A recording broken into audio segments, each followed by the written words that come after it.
पहला प्रश्न है कि निम्नलिखित में से कौन सी नदी विंध्याचल पर्वत तथा सतपुड़ा पर्वत श्रृंखला के मध्य से होकर गुजरती है? नर्मदा है, ताप्ती है, गंडक है, गोदावरी है।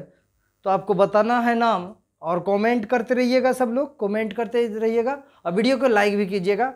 जो भी लोग नए जुड़ेंगे वीडियो को लाइक करते रहिएगा, चैनल को भी सब्सक्राइब कीजिएगा। आप देखेंगे इस जगह पे यहाँ सतपुड़ा पर्वत श्रेणी है, यह सतपुड़ा पर्वत श्रेणी, एक सेकेंड, सतपुड़ा यहाँ पे है, अब विंध्याचल यहाँ पे है, इधर मालवा का पठार है, यहाँ अरावली पर्वत श्रेणी है। तो सतपुड़ा पर ये विंध्याचल पर्वत है, नीचे वाला सतपुड़ा पर्वत। इन दो नदियों के बीच, दो पर्वतों के बीच में एक नदी बहती है भ्रंश घाटी में, अमरकंटक से निकलती है, नाम है नर्मदा नदी। खंभात की खाड़ी यानी अरब सागर में नर्मदा नदी अपना मुहाना बनाती है, अरब सागर में ना जी।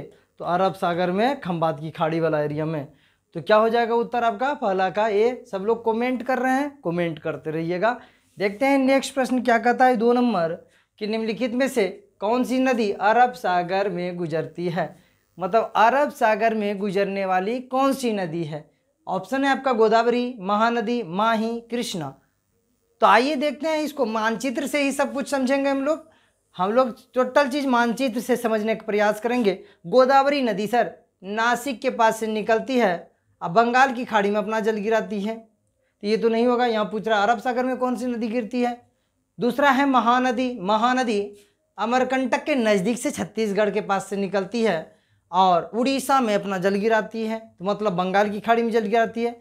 तीसरा नदी है कृष्णा नदी, कर्नाटक से निकलती है, आंध्र प्रदेश में जल गिराती है, मतलब बंगाल की खाड़ी में जल गिराती है। तो ये भी नहीं होगा बाबू। तो माही नदी देखते हैं, माही नदी यहाँ पे है विंध्याचल पर्वत, विंध्याचल पर्वत से निकलती है ऊपर, समझे, उत्तर की ओर, लेकिन उत्तर की ओर नहीं जा पाती क्योंकि यहाँ पे अरावली पर्वत श्रृंखला है। ये नदी फिर मुड़ जाती है ये नदी और विषुवत रेखा को 2 बार काटती है माही नदी। तो माही नदी खंभात की खाड़ी यानी अरब सागर में अपना जल गिराती है माही नदी। तो उत्तर क्या होगा? उत्तर हो जाएगा आपका सी नंबर। समझ में आ रहा चीज? कमेंट करते रहिएगा सब लोग। नेक्स्ट प्रश्न देखते हैं, प्रायद्वीपीय भारत की सबसे बड़ी नदी कौन है? प्रायद्वीपीय भारत किसे कहते हैं सर? तो भारत का निचला हिस्सा प्रायद्वीप किसे कहते हैं आइए समझते हैं। कहा गया है कि अगर कोई भी भूभाग हो सर, कोई भी भूभाग हो जिस भूभाग के तीनों तरफ जल से घिरा हुआ हो, तीनों तरफ जल से घिरा हो, इधर क्या हो, स्थल हो, तो भूभाग का जो क्षेत्र ये कहलाएगा वो प्रायद्वीप कहलाएगा। फिर समझा दें, फिर से समझाते हैं। जैसे ये क्षेत्र है सर, इधर भी समुद्र है, इधर भी समुद्र है, इधर भी समुद्र है। तो भूभाग, कोई भी भूभाग का ऐसा क्षेत्र जिसके 3 तरफ जल से घिरा हो, बाकी एक तरफ स्थल हो, उसे प्रायद्वीप कहते हैं। क्या कहते हैं? प्रायद्वीप। तो इसे दक्षिण भारत का प्रायद्वीप यानी प्रायद्वीपीय भारत कहते हैं। तो प्रायद्वीपीय भारत में सबसे लंबी नदी जो बहती है सर, उसका नाम है गोदावरी। 1465 किलोमीटर इसकी लंबाई है, 1465 किलोमीटर लंबाई है। गंगा प्रायद्वीपीय भारत में नहीं बहती है, ये उत्तर भारत के विशाल मैदान में बहती है। उत्तराखंड से निकलते हुए उत्तर प्रदेश, बिहार, झारखंड, पश्चिम बंगाल होते हुए बांग्लादेश या फिर हुगली नदी के माध्यम से बंगाल की खाड़ी में अपना मुहाना बनाती है।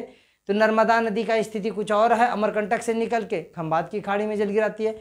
महानदी छत्तीसगढ़ के पास अमरकंटक के पास से ही निकलती है और उड़ीसा में बहते हुए बंगाल की खाड़ी में जल गिराती है। नेक्स्ट प्रश्न, इस प्रश्न का उत्तर हो जाएगा डी नंबर।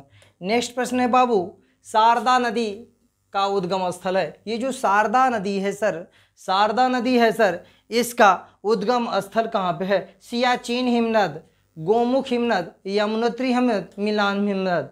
तो यमुनोत्री हिमनद, यहाँ से यमुना नदी निकलती है। यहाँ तो शारदा नदी के बारे में बात हो रहा है बाबू। गोमुख हिमनद यहाँ से गंगोत्री से गोमुख हिमनद से निकलती है ना जी। सियाचिन हिमनद नहीं होगा, क्या हो जाएगा? मिलाम हिमनद। मिलाम हिमनद से शारदा नदी निकलती है। अब भारत और नेपाल के बीच बाउंड्री बनाती है यह नदी, शारदा नदी, समझे। तो मिलाम हिमनद से निकलती है। तो ये हिमनद है। हिमनद किसे कहते हैं? बड़ा बड़ा हिमशिला को हिमनद कहा जाता है, समझे। हिमनद भी गतिशील होता है कभी पढ़ाएंगे आप लोग को। नेक्स्ट प्रश्न है 5 नंबर। 5 नंबर है अमरकंटक में कौन सी नदी उद्गम होता है?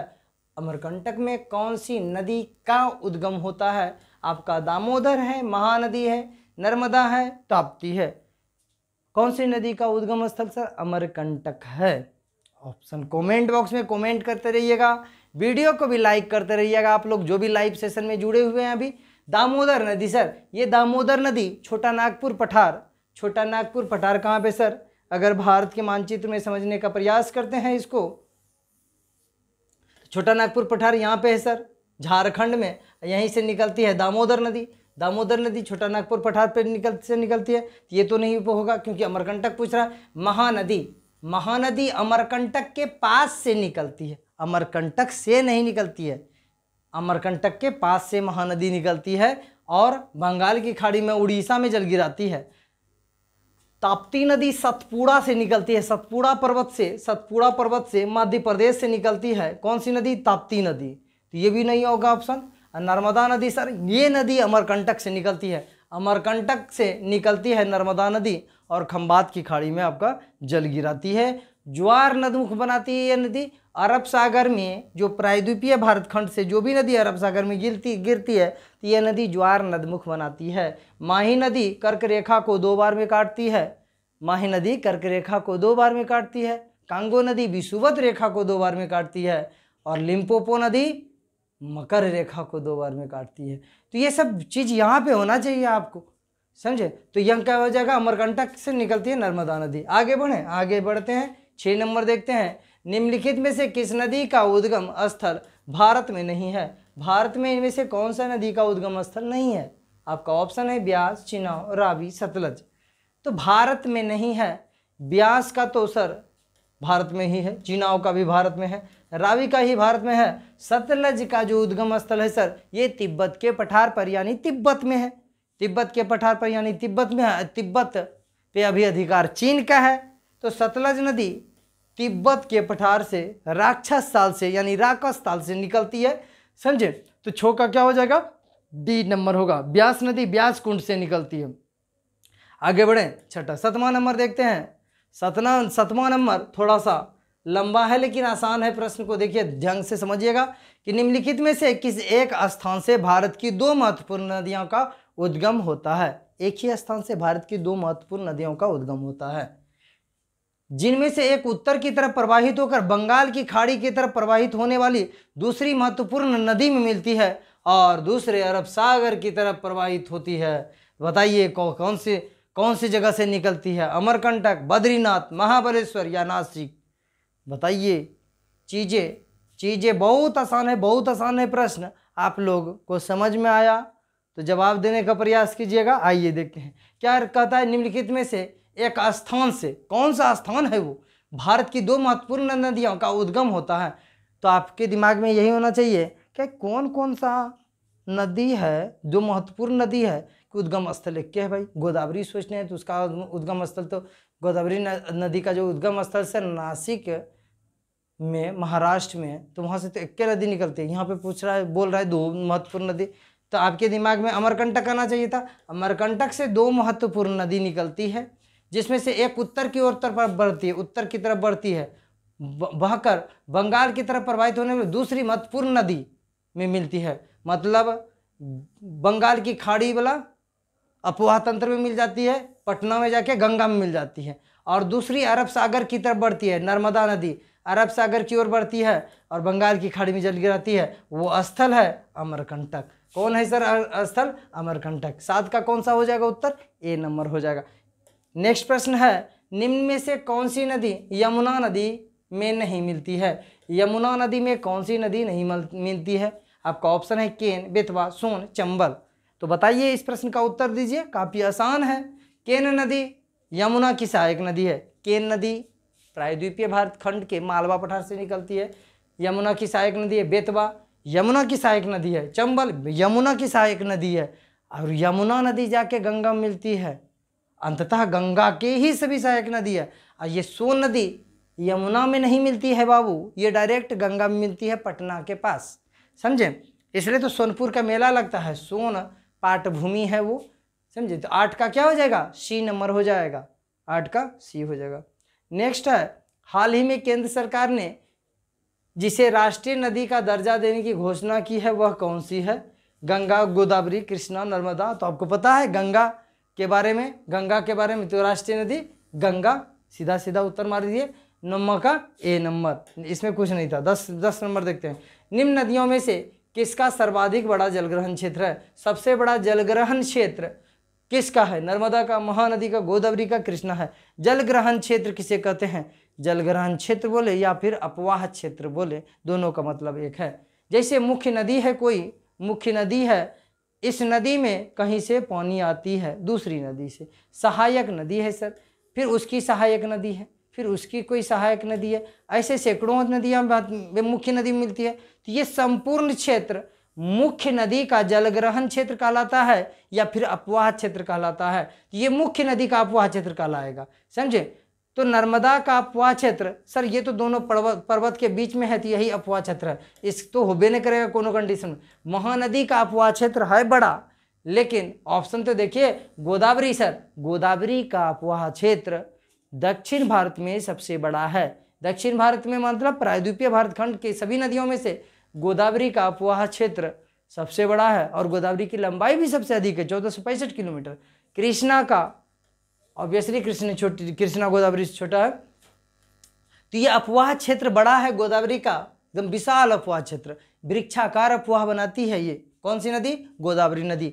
उत्तर भारत में जिस प्रकार गंगा विशाल अपवाह क्षेत्र बनाती है दक्षिण भारत में, उसी प्रकार गोदावरी नदी विशाल अपवाह क्षेत्र यानी जलग्रहण क्षेत्र बनाती है। इसलिए गोदावरी नदी को बूढ़ी गंगा कहा जाता है। क्या कहा जाता है, बूढ़ी गंगा, बूढ़ी गंगा, क्योंकि गंगा से ये बहुत पुरानी है नदी, समझे। गंगा इसके सामने बच्ची है अभी, ऐसे कह सकते हैं आप। तो गोदावरी नदी हो जाएगा। 10 का क्या होगा उत्तर बाबू, सी नंबर होगा। नेक्स्ट प्रश्न की ओर बढ़ते हैं। हगरी नाम क्या है सर, नदी का हगरी सहायक नदी है भीमा की, गोदावरी की, कृष्णा की, तुंगभद्रा की।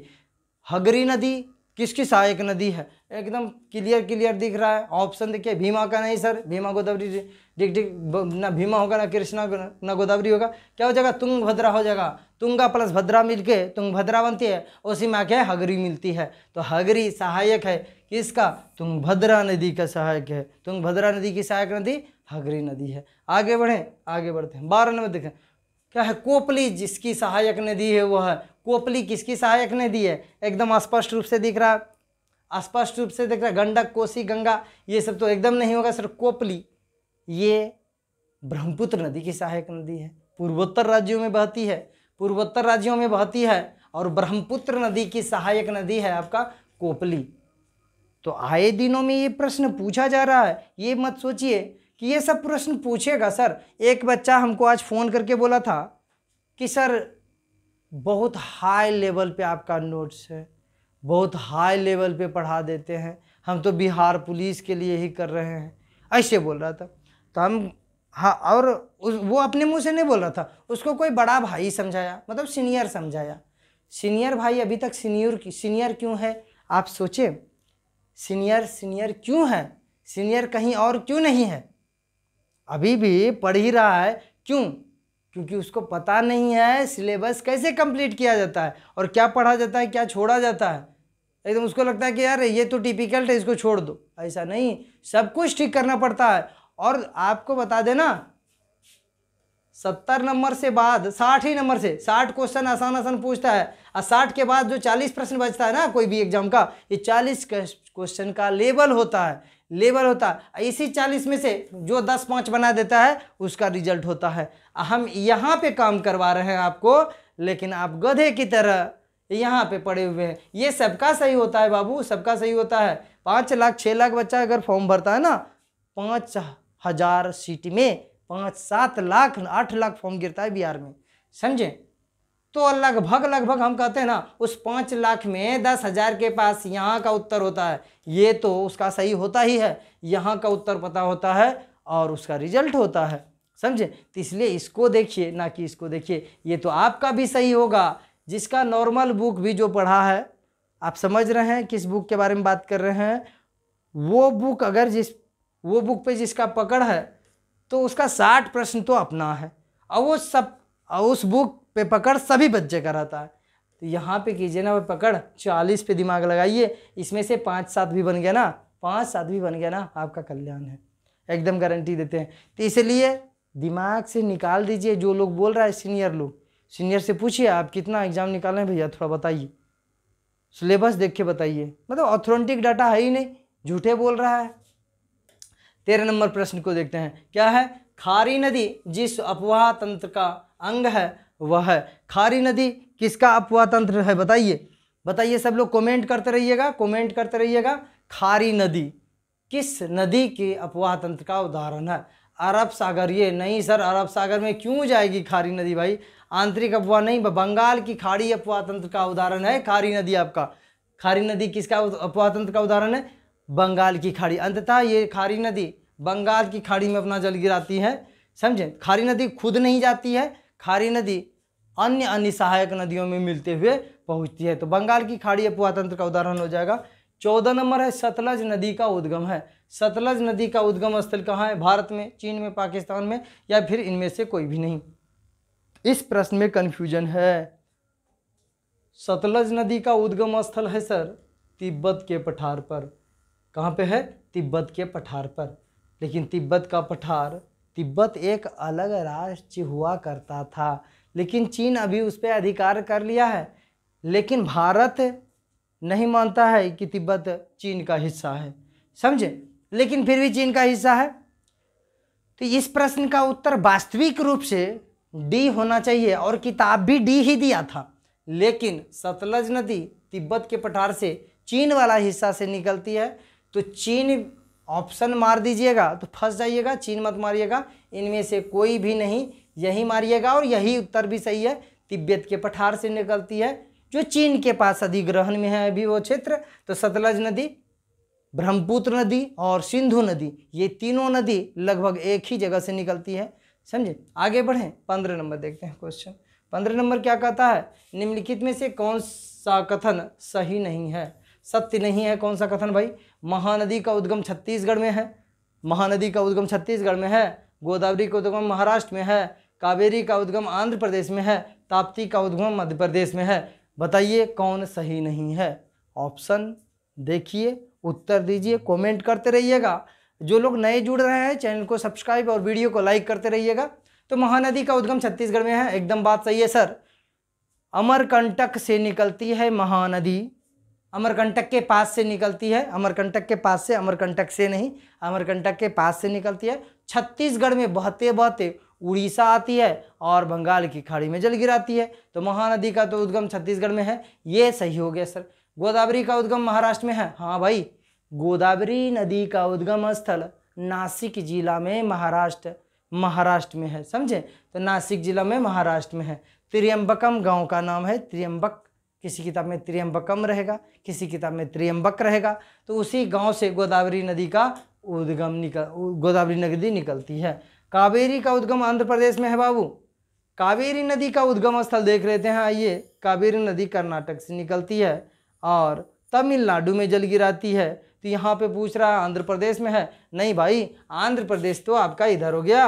आंध्र प्रदेश ये राज्य है ना, तमिलनाडु के ऊपर में आंध्र प्रदेश राज्य है, ये केरला राज्य है, ये आंध्र प्रदेश राज्य है, ये तमिलनाडु राज्य है, ये राज्य आंध्र प्रदेश है। यहाँ से उद्गम है, नहीं सर, यहाँ से कर्नाटक से उद्गम स्थल है, कर्नाटक में से निकलती है कावेरी नदी। तो इसका मतलब आंध्र प्रदेश में नहीं है सर, तो नहीं है, तो मतलब यही सही होगा, क्योंकि सत्य नहीं है पूछ रहा है, तो सत्य ये नहीं है, सी नंबर आपका सत्य नहीं है।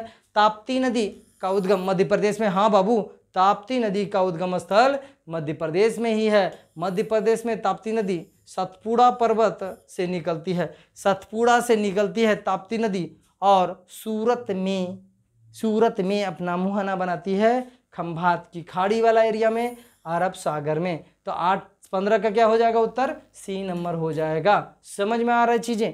आगे बढ़ें, आगे बढ़ते हैं, 16 नंबर देखते हैं, क्या है? सिंधु नदी का उद्गम होता है, सिंधु नदी का उद्गम होता है हिंदू कुश पर्वतमाला में, हिमालय पर्वतमाला में, काराकोर पर्वतमाला में, या फिर कैलाश पर्वतमाला। सिंधु नदी आपको पता है, हिमालय पर्वत से नहीं सर, क्योंकि हिमालय का तीनों श्रेणी से ऊपर से ही सिंधु नदी बहती है, ये तो नहीं होगा सर। हिंदू कुश पर्वतमाला नहीं होगा सर। हिंदू कुश पर्वतमाला कहाँ है सर? अफगानिस्तान में हिंदू कुश है। हिंदू कुश कहाँ है? अफगानिस्तान में है, तो वो भी नहीं होगा सर।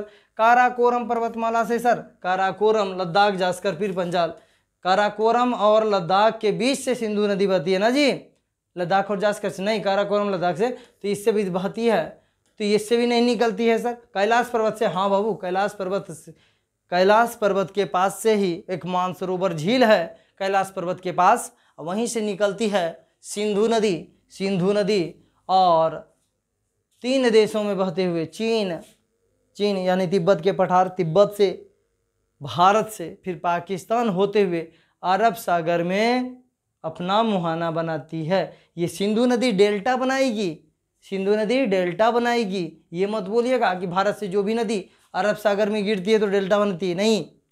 भारत से बहने वाली वो नदी जो प्रायद्वीपीय भारत से बहती है और अरब सागर में गिरती है, वही ज्वार नदमुख बनाएगी, बाकी सब डेल्टा बनाएगी।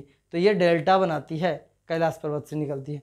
क्या हो जाएगा? D number. नेक्स्ट है 17 नंबर, निम्न में से कौन सी नदी मध्य प्रदेश से निकलती है और खंबात की खाड़ी में गिरती है? पार्वती नदी, लूनी नदी, माही नदी, जवाई नदी। कितना आसान प्रश्न है। निम्न में से कौन सी नदी मध्य प्रदेश से निकलती है? मध्य प्रदेश से निकलती है और खंबात की खाड़ी में गिरती है। तो आपको पता है लूनी नदी अरब सागर से निकलती है बाबू, अरब सागर नहीं, अरब सागर, अरावली पर्वत, सॉरी, अरावली पर्वत से निकलती है। कोई मेम्स नहीं बना दीजिएगा मेरा कट करके, एक गलती पढ़ा है मास्टर। तो अरावली से निकलती है और कहाँ विलुप्त हो जाती है? कच्छ के रण में, खंबात की खाड़ी में गिरती है, खंबात की खाड़ी में। माही नदी, देखिए पार्वती नदी और जवाई नदी, माही नदी के बारे में आइए समझते हैं। ये निकलती है सर विंध्याचल पर्वतमाला से, विंध्याचल पर्वत से निकलती है और अरावली पर्वत है, इधर मुड़ के खंबात की खाड़ी में अपना जल गिराती है। तो क्या हो जाएगा? 17 का सी हो जाएगा। क्या हो जाएगा? 17 का सी हो जाएगा, माही नदी। और ये गुजरात राजस्थान होते हुए कर्क रेखा जो बहती है मध्य प्रदेश होती है, कर्क रेखा नहीं गुजरती है, उस कर्क रेखा को 2 बार काटती है ये माही नदी। समझ में आया? माही नदी कर्क रेखा को 2 बार काटती है भारत में। कांगो नदी विषुवत रेखा को 2 बार काटती है अफ्रीका में, कांगो गणराज्य में। लिम्पोपो नदी मकर रेखा को 2 बार काटती है, कहाँ पे सर? निचले क्षेत्रों में, अफ्रीका के निचले क्षेत्रों में, साउथ अफ्रीका के पास, समझे? तो ये सब बात है, याद होना चाहिए चीज़ें। 18 नंबर है, भागीरथी नदी निकलती है कहाँ से? गंगोत्री से, गौमुख से, मानसरोवर से, तपोवन से। गंगोत्री से निकलती है भागीरथी नदी कहाँ से निकलती है बाबू? भागीरथी नदी अलकनंदा दोनों मिलके आगे गंगा बनती है। कर्ण प्रयाग है, देव प्रयाग है, रुद्र प्रयाग है, ये सब नदियाँ, बहुत सारी नदियाँ, कभी बताएंगे इस पे सर। तो क्या है? गंगोत्री से निकलती है कौन सी नदी सर? भागीरथी नदी। 18 के क्या हो जाएगा? ए नंबर। 18 का ए होगा। गंगोत्री हिमनद से नहीं निकलेगी भाई, भागीरथी गौमुख से निकलेगी। सॉरी, किससे निकलेगी? गौमुख से निकलेगी। भागीरथी नदी कहाँ से निकलती है? गौमुख से। गौमुख हिमनद का नाम है, हिमनद का नाम गौमुख है। भागीरथी नदी निकलती कहाँ से? गौमुख हिमनद से। मानसरोवर से नहीं निकलती है, मानसरोवर से तो 3 नदी निकलती है, सिंधु, सतलज और ब्रह्मपुत्र, समझे? तो ये क्या हो जाएगा आपका उत्तर? बी नंबर हो जाएगा। 18 का बी हो जाएगा। नेक्स्ट प्रश्न का आता है, निम्नलिखित में से भारत में तलछट को परिवहित करने वाली मतलब बहाने वाली, तलछट को परिवहित करने वाली प्रमुख नदी कौन सी है? मतलब तलछट को तो सभी नदी प्रवाहित करेगी भारत में, तलछट को काटेगी सभी नदी, समझे? लेकिन प्रमुख नदी कौन सी है? ब्रह्मपुत्र, यमुना, गंगा, सिंधु। तलछट को काटना मतलब अपने आधार तल को प्राप्त करने के लिए नदी जमीन को काटती रहती है, जमीन को काटते रहती है। और कब तक काटती है सर? जब तक समुद्र का जो आधार तल रेखा है, समुद्र का तल है, उसके बराबर में नहीं हो जाए। जैसे गोदावरी नदी, नर्मदा नदी, कावेरी नदी, नर्मदा नहीं गोदावरी नदी हो गया, कृष्णा, कावेरी, ये सब नदी आधार तल को प्राप्त कर चुकी है। ये समुद्र का तल है सर, और समुद्र तल बराबर मट्टी को काट दिया है, ये समुद्र तल के बराबर हो गई है। लेकिन अभी ब्रह्मपुत्र नदी सब, यमुना नदी, गंगा नदी, सिंधु नदी आधार तल को प्राप्त नहीं कर रही है, अभी ये सब काट रही है। और सब काट रही है अपने आधारे को, समझी, जमीन को काट रही है। और सबसे अधिक कौन काटती है, सबसे प्रमुख नदी कौन सी है, तो वो नदी ब्रह्मपुत्र है। ब्रह्मपुत्र नदी का स्पीड भी ज़्यादा है, पानी भी अधिक है इसमें, समझे, और ब्रह्मपुत्र घाटी को काटती है। और बहुत जब वहाँ से निकलती है मानसरोवर के पास से, मानसरोवर के पास से निकलते हैं नहीं तो हिमालय क्षेत्रों में बहुत पहाड़ पर्वत को काटती है। इतना काटती है कि जब यहाँ पे क्या नाम है, असम का मैदान में, असम घाटी में प्रवेश करती है ये नदी, तो घाटी में समतल है जी, घाटी समतल है, समतल में जाके नदी का धारा मंद पड़ जाती है। नदी धारा मंद होगी जिसके चलते जो गाद निक्षेप लेके सिंधु नदी आती है, ये क्या नाम है, ब्रह्मपुत्र नदी आती है, ये असम के घाटी में यानी ब्रह्मपुत्र घाटी में इस गाद को छोड़ देती है अपने तले में। तो वही छोड़ते छोड़ते नदी बहती है और जलधारा क्या है, कमज़ोर पड़ जाती है, स्पीड कम है, क्योंकि ये मैदान है, ब्रह्मपुत्र मैदान है, समझे, ब्रह्मपुत्र में मैदान है, कम ढलान कम है, ढलान कम के चलते नदी की धारा कम, और धारा कम के चलते जो नदी निक्षेप है ज़मीन में बैठने लगता है। तो वही बैठते बैठते विश्व में सबसे बड़ा द्वीप बनाती है। जैसे माजुली द्वीप, नदी द्वीप है ना, तो वो माजुली द्वीप का जो निर्माण करती है ब्रह्मपुत्र नदी, इसी कारण से, क्योंकि गाद निक्षेप लेके, नदी निक्षेप लेके आती है। अब ब्रह्मपुत्र का मैदान जो असम का मैदान है, अपने तले में सभी निक्षेप को छोड़ देती है, जिसके चलते द्वीप का निर्माण होता है। तो द्वीप का निर्माण कैसे होता है बताएंगे, फिलहाल इतना समझिए कि ब्रह्मपुत्र नदी हो जाएगा सबसे प्रमुख नदी। 20 नंबर देखते हैं, सिंधु नदी की एक सहायक नदी जो हिमाचल प्रदेश से होकर बहती है वह है हुंजा, सतलज, व्यास, रावी। आपको पता है सिंधु नदी की सहायक नदी जो सतलज है सर, हिमाचल प्रदेश में प्रवेश करती है और पंजाब से के ऊपर से, पंजाब के पास से ही कहाँ पे चली जाती है सर, क्या नाम है, पाकिस्तान में चली जाती है। तो ऑब्वियसली उत्तर क्या हो जाएगा, सतलज नदी होगा। सतलज नदी हिमाचल प्रदेश से होकर बहती है। किसकी सहायक नदी सर, सिंधु की सहायक नदी। तो बी नंबर हो जाएगा इस प्रश्न का उत्तर। कैसा लगा क्लास, आप ये सब बताते रहिएगा। सब लोग वीडियो को लाइक कीजिए, वीडियो को शेयर भी किया कीजिए, चैनल को सब्सक्राइब भी कीजिएगा सब लोग, समझे। तो चलिए ये था 20 प्रश्न। Thanks for watching this video को लाइक करना है, चैनल को सब्सक्राइब करना है, बेल आइकन को भी दबाना है। लाइक तो एनी हो करिए, लाइक कीजिए, सब्सक्राइब भी कीजिए, दोस्त को शेयर भी किया कीजिए। शेयर करना बहुत ज़्यादा ज़रूरी है, बहुत ज़्यादा ज़रूरी है। चलिए मिलते हैं फिर किसी दूसरे वीडियो में इसी उत्साह उमंग के साथ। तब तक के लिए जय हिंद, जय भारत।